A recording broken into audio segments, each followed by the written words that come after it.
আমি যদি মারা যাই বা আমি মারা যাওয়ার পরে আমার এই লাশটা যেন বা আমাকে যেন এই জন্মভূমিতে মাটি দেওয়া হয়, আমি চাই।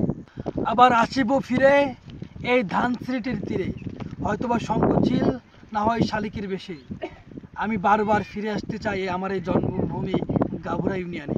কবি জীবনানন্দ দাশ বলে গিয়েছেন, আবার আসিব ফিরে এই ধানসিঁড়িটির তীরে। তিনি তার গ্রামকে বা তার দেশকে এখানে উপস্থাপন করেছেন এবং তিনি তার জন্মভূমিকে তার মায়ের মতো ভালোবাসতেন।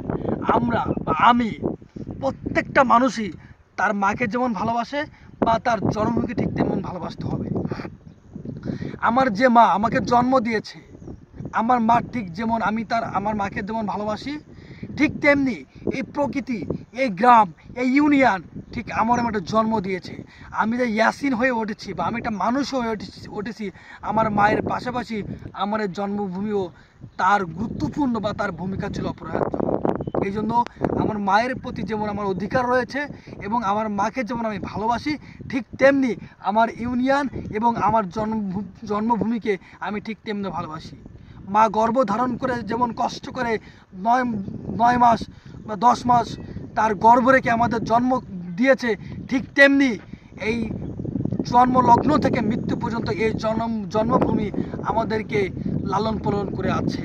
এই জন্মভূমির ছায়া, বাতাস, আলো, প্রকৃতি ইত্যাদি খাদ্য সামগ্রী নিয়ে আমরা জীবনযাপন করছি। এজন্য এই জন্মভূমিকে আমরা অসম্ভব রকম ভালোবাসবো এবং জন্মভূমিকে আমরা এতটুকু ভালোবাসতে চাই, মৃত্যুর শেষ মুহূর্ত পর্যন্ত যেন আমরা জন্মভূমিতে থাকতে পারি, এই জন্মভূমির শেষ নিঃশ্বাস যেন ত্যাগ করতে পারি, আমি এতটুকু ভালোবাসতে চাই।